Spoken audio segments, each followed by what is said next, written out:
Welcome to another episode where I get to speak to incredible people from around the planet. And I'm always on the search for amazing people. And today's guest is no less. Today I'm talking to a young man from Sri Lanka, Nivran Weerakoon. Nivran really came to my attention because I was blown away by what he was doing at such a young age. So let me just give you a flavor of this. Nivran has a wealth of experience and a rare combination of a finance person running a creative agency. Yes, some of you may well be scratching your heads around that. Nivran is the managing director of Media Monkey, a creative agency in Sri Lanka. But he's also a board member of one of the largest public listed entities in Sri Lanka. He's a board member of one of the largest privately held blue chip conglomerates in Sri Lanka. And he sits on numerous other boards. He's a CEO of an automobile assembly enterprise in the United Arab Emirates. I could go on. He's involved in so much. I'm going to let him tell you about it. But this guy blows my mind. But what particularly interests me about you, Nivran, is your attitude towards your people. I mean, you employ people as young as 19 to people as old as 74. And one of your fundamental beliefs in it all is that it's not the qualifications that matter, but the person. And you have people who are working for you who have got no degrees, but you would put them up against anybody with a qualification like that. It's incredible. So welcome to the podcast, Nivran. I'm going to let you do some talking. Tell me a bit about yourself that we haven't already mentioned. So thanks, Kul, for having me on the show. I believe that, we made acquaintance with each other over LinkedIn. For those of you who may not know much about me, though I own a creative agency and a digital agency, I'm only active on LinkedIn. And it's actually, a consultant who used to work for me who told me, you have so much of rich experience in you, and why don't you share it with others? And, be active on LinkedIn, right? Share it with others, inspire others, because that's what I do, inspire people on a day-to-day basis. But it was never on, LinkedIn or a platform of that nature. So if you take me, you very rightly said, finance guy running an advertising agency. I believe it's not finance guy running an advertising, a finance guy, or no matter what your profession is, you can put your mind to whatever you do. Today, take you, a man from the police services today inspiring enterprises, right? That's diversity, right? And being open to kind of apply yourself wherever you want to, go apply yourself in. And it's about touching lives, right? It certainly is. So tell me, Nivran, I mean, the passion just oozes out around you, touching lives. And you've touched a lot of lives. Tell me about some of the people, the incredible people that you have working for you. I mean, the last time we spoke about this, you blew my mind. So just give me a flavor, give everyone a flavor of the kind of people that you got working for you. So in my team, basically, I have youngsters. You rightly said 19-year-olds. One guy who's 19 came to me, at a very tender age and says, can I come work for you? So I'm like, okay, what are you qualified in? Right? Because, it's part of the process. What are you passionate about? He says, hey, I don't have any qualification, but tell you what, I'm so passionate about videography, photography. Yeah. Give me the job. I've learned it all by myself online. And I'm like, okay, I'll give you a shot. Right? And, this guy really blows my mind because he couldn't really go to formal or get formal education because, he was not in the best of circumstances in terms of a family. He had a mother bring him up by himself. He lived with his grandparents, and his grandparents both died in the same year, about 7 years ago.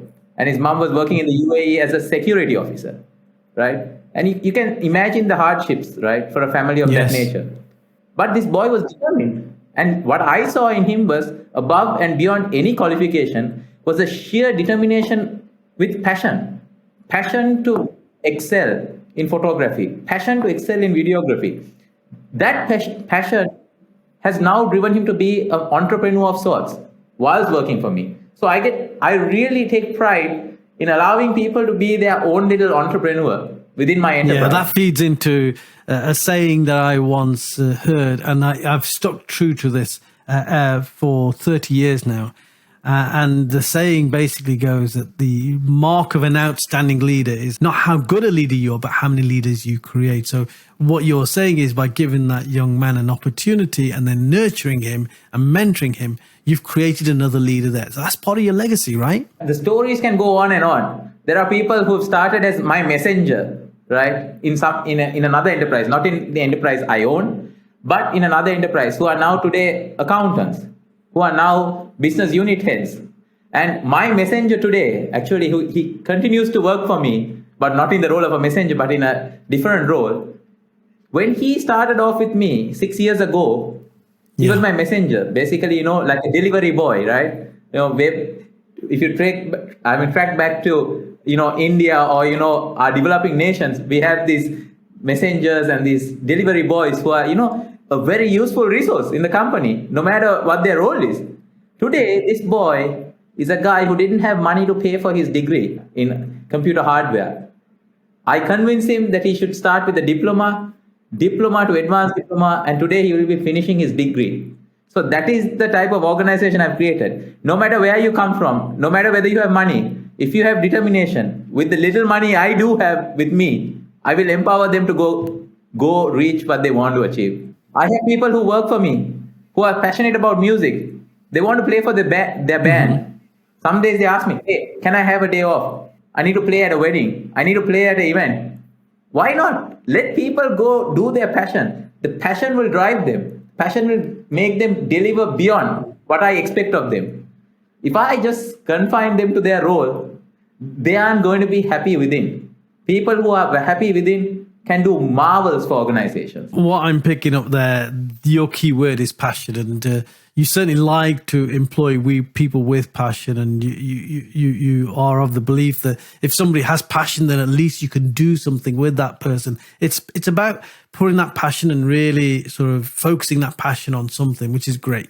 But you are also living life with passion. So tell us about all of these adventures that you're involved in. So you have the creative agency Media Monkey in Sri Lanka. You're involved in blue chip organizations, sitting on boards, but also you have a venture in the United Arab Emirates. And the last time we spoke, you were over there in blistering 45 degrees heat, if I remember right. But you were over there for several weeks because you have an organization over there. What is it that you do there? So over there, what we do is we have imports of vehicles, certain degree of disassembly of the vehicle, and reassembly with value additions made to it. So it's a automobile assembly plant that we have there, and we operate in a zone in the United Arab Emirates, in one of the fastest growing Emirates. It's called Ras Al Khaimah, and we are inside the zone. And given the fact that our enterprise is unique in what it does, and it has a lot of technology in it, we are in the techno park of the economic zone. And also, may I stress, I believe in Sri Lanka. One of the things you said, I talk about passion, and I am governed by supporting Sri Lanka. I'm a proud Sri Lankan. In our enterprise in the UAE, 98% of our staff are Sri Lankans. Yeah, so you're creating opportunities for people from Sri Lanka to travel and work abroad, which is, it's incredible. It's magnanimous of you, really. But this is about creating a legacy for you, isn't it? We've had conversations before where you're constantly on the search for how you can create a legacy that benefits your country.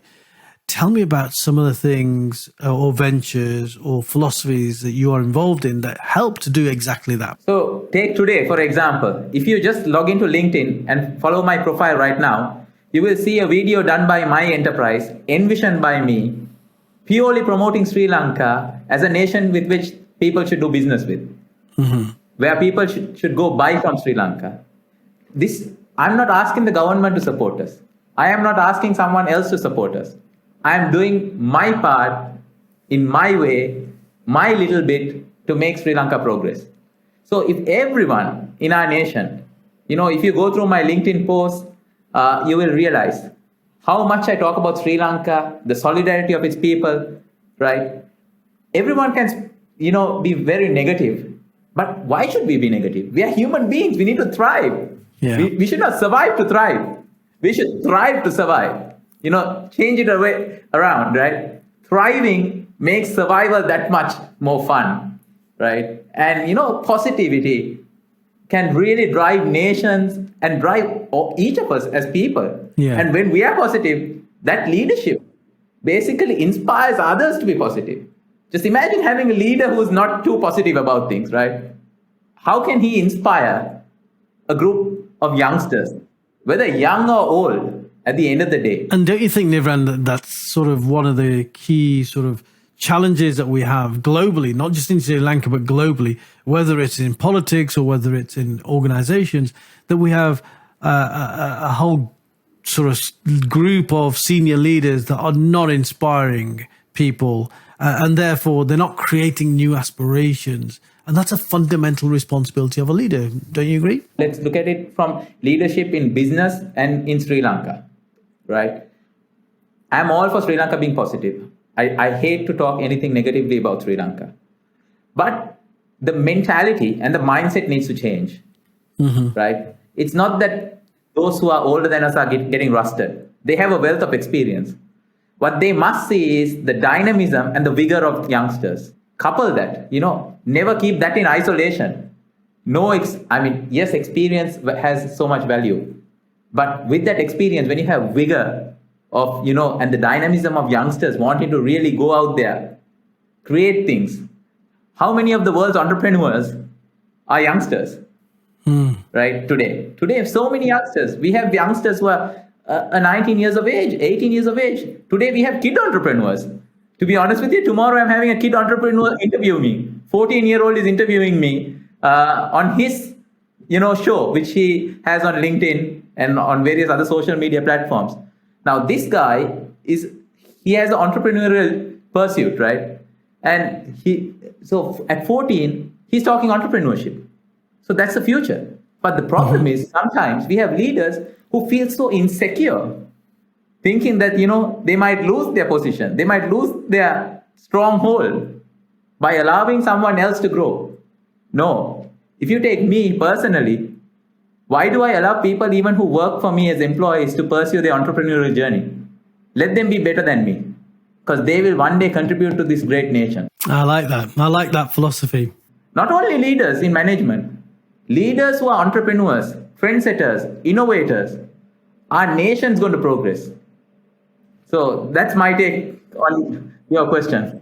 I could take from this that there is this incredible passion for both human beings, for people of all ages to better themselves.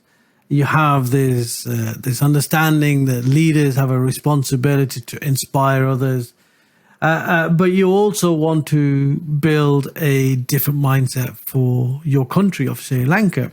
And I would actually say, if we were to replicate that across the world, then every country would be better. And if all countries were better, then maybe the whole world would be a better place anyway. But all of this comes at a cost individually. So if you are that leader that is striving to create this incredible movement of change mindset in leadership, there's a personal sacrifice that must be made. How's this impacted on you? This incredible passion that you've got, how's that impacted on you adversely to this day? So let me tell you as to how, first of all, before going to a nation, I need to look at it at a micro level, at me as an individual and me as an enterprise, what I'm involved in. So take, for example, Media Monkey, my passion project. I refer to it as my passion project.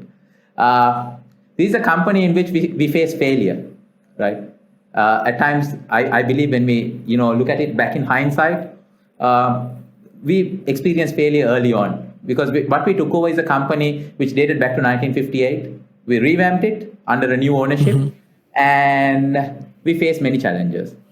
And everyone thought that we're going to fail, right? And so many people discouraged me from wanting to fight.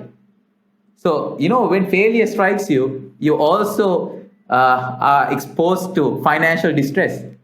And when you are a successful guy, as a successful executive who's grown, and you go on an entrepreneurial journey and you fail, failure is hard to fathom. Failure is really hard. It hits you hard. And you know what? I ended up having a lot of health complications. But my sheer determination to strive, to keep my company going, not to sink, to keep employment for 30 or 30 plus staff at the time, right? To ensure that their livelihood is maintained. Rather than give up, I was determined to fight. And I fought back to become a healthier, more improved version of myself.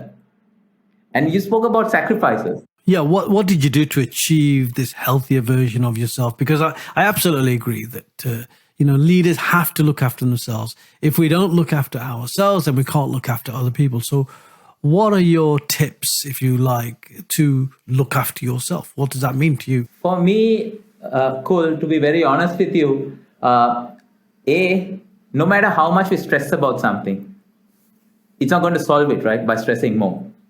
Rather, we end our workday, come back the next day and think, okay, how are we going to fight? How are we going to battle? How are we going to face the circumstances that face us on that specific day, right? That is the aim of basically us as leaders to survive on a day-to-day basis, right? And not be overly stressed. Stress can really ruin us. So mentally being aware of what is it that we can control and what is it that we can't control. So we need to take what we can control. And also being able to discuss with people who are closest to us, right? Certain things that would be a weight on us, right? The more we let go, rather than have this, like a wound that's festering, sometimes seek advice, seek help. People sometimes don't seek help. People sometimes fear to seek help. But as leaders, sometimes we need to seek help from those who may be senior than us, who have a degree of experience far greater than us. Maybe even seek help from someone who's younger than us, but who would have a different approach, and be willing to listen. A lot of people have this idea saying that they know it all when they're in a leadership position. It doesn't work that way. And also make commitments. Be disciplined. You want to be a healthy version? Hit the gym. Go for a run. Right? No one's going to do that for you. You got to move yourself physically. That's up to you. You can't blame someone else. Hey, I'm not fit enough because I'm too busy. No. I always tell people, even now, I don't like the word busy. It's about prioritization in life. You want to make time for someone? Prioritize. Yeah, and busy doesn't always mean productive, does it? It's all about value addition. At the end of the day, do you feel that you have value added in your work day, in your work week? How much have you added value? How much have you really progressed? So a lot of people say, I'm busy. So to be honest with you, if you ask me, how did I come across these so many health issues, etc., right, at the time, I thought to myself that nothing is as important as the peace of mind. If our mental health is in check, our physical form, our relationships with those we love, our relationships with our family, all of that is in check. And that ultimately leads to us performing better in our professional and business lives. I was only talking to somebody yesterday, and I said, the most important thing for me is to have peace and serenity around me. And if I'm able to sleep at night, it means that I've got exactly that. Because a stressed mind will struggle to sleep. And if I've got that level of peace, it means that I've got balance around all the things that are important to me and all the people that are important to me. And that is that's a goal that many people should be aspiring to. Unfortunately, what happens is that many leaders will focus on some fiscal goal, some financial goal, or a performance goal, or maybe even a personal goal. And they get so driven by these goals that they become competitive, highly stressed, highly strained, and then consequently, how they deal with the people around them can be less than something that they should be proud of. Talking about how you manage people around you, you told me a wonderful story of a 74-year-old employee. And I think it's really worth repeating that story. Can you just share with our audience the oldest employee that you've got in your company and how that came to be? You see, again, your term, this podcast is about human-centered leadership. And I just now spoke about how it is to have your mental health in check. Now, a 74-year-old gentleman who has worked for me, or who came as part of the assets that I bought per se when we bought this company over, he was one of the staff who was in the former company, right? I did not have the heart to tell him to, quit, right? Because I will contribute towards his mental health. Every morning at 74, when he wakes up, he has a job to go to. That is a cycle. His mind is not idle. He might be a far weaker individual if he was not working, right? Plus also, the amount of satisfaction I get in seeing a 74-year-old man, give me a warm smile every morning when I walk into the company, right? It's priceless.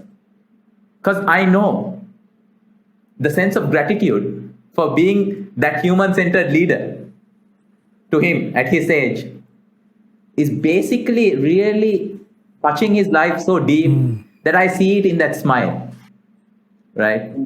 And also it gives people who are a bit more mature in my organization, right, the confidence saying that I would not let them down, no matter how old they are. Today, my accountant is 60 years old, 60 plus actually, a lady. And would you believe it that last year or 1.5 years ago, she came and told me that she wants to basically follow a degree in psychology at age 58 plus. And I said, go for it. And I made the arrangements for her to immediately register for a program to follow a degree in psychology. Today, she's gone to the second year of a degree in psychology. So that's the enterprise I want to create. Whilst I love youngsters and I want to see youngsters evolve. No, I think you're absolutely right. For me, age is a number. And I'm saying that having had 32 years in the police service and starting on my entrepreneurial journey, very late in life at the age of 50 years old. And now I'm doing incredible things and I've just got involved in some TV work. I've got programs that I'm developing left, right and center. I've got this podcast. So, yeah, I genuinely believe that what you're saying is absolutely right. Passion drives people. And I think the moment you stop being passionate about something and the moment you stop doing something is the moment when you are at risk of getting old, whatever that means to you. And I've seen plenty of people who are fairly young, maybe in their 50s, but they behave like they're in their 70s and they almost look like they're in their 70s. So mindset is a critical thing. And I think, the stories that you're telling me about, the accountant who at the age of 58 is taking on this new qualification to become a psychologist and a 74-year-old still working in a creative agency. I think these are incredible examples and long may they continue. And just to add to that, a lot of enterprises and a lot of people say, we do a lot for these people. We do a lot in terms of social responsibility. I believe that in our own small way, the kindness we extend to those who are slightly older than us, right, is something very important. Just like the youth need to grow, we need to also be kind to these elders. And also, let's not forget that statistically, the age of the world is more mature. There's going to be an increasing population of an older community and a decreasing population of a younger community. So we need to utilize the experience, the skills, and therefore nurture the people who are that bit more mature around the world. So, and they have a lot to offer, as you say. You're absolutely right. And just imagine a person who's doing a degree, right, in psychology at 58. Just imagine the number of people she's met in her life. Just imagine the number of people who she can inspire in my staff, right? These are youngsters. They may have issues with their relationships. They may have issues in terms of managing their finances at times. So by having a mature lady who can be, somewhat of a motherly figure, right? Just imagine the contribution she'll have in touching some of the lives of my younger staff. So it's up to me If someone says, I want to do this, I need to encourage them to do it. Always be the enabler and not the disabler. Exactly. Be the enabler. Unlock potential. How do you touch people's lives sometimes? By basically being an enabler or making them believe in themselves more than they believe alone. Through your input, unlocking in them that potential. Recently I had a post on LinkedIn, which I think had a reach of about 160,000 people. It was about a boy who I met 5 years ago at a supermarket, right? And this boy, 14-year-old boy was telling his mother, pointing at me, and he was going on about something, and I knew it was about me. So, me being the person who connects with people, I asked the mother, hey, ma'am, what's your son saying? And, she turns around and says, he says that your belt and your shoes are rather expensive, right? I called the boy to a side and I said, hey, son, this is nothing. This is all materialist. This is all product. These are all brands. What do you want to do? I want to be an engineer. I said, follow that passion. You're going to have things better than me. Make a success of yourself. Believe it or not, while I was in Dubai the last time in the UAE, I get a text from this boy. Can I call you? Can you believe he's got a scholarship to a university in Canada and he's going to do civil engineering in Canada? Great stuff. And he says, I cherish the day I met you at that supermarket. And you gave me your card and said, one day call me. When you need something, call me. And he said, I'm not calling you to ask you for anything. I'm calling you to say thank you. The day you told me that I will have as much as you or more, that gave in me this innate passion and this fire that kept burning inside me to go towards my goals. You know what my answer to him was? Thank you for this call. The next call I want from you is when you graduate. That's fantastic. And you know what, Nivran? Our conversation has been full of beautiful stories. And what we clearly pick up from that is your passion to support other people.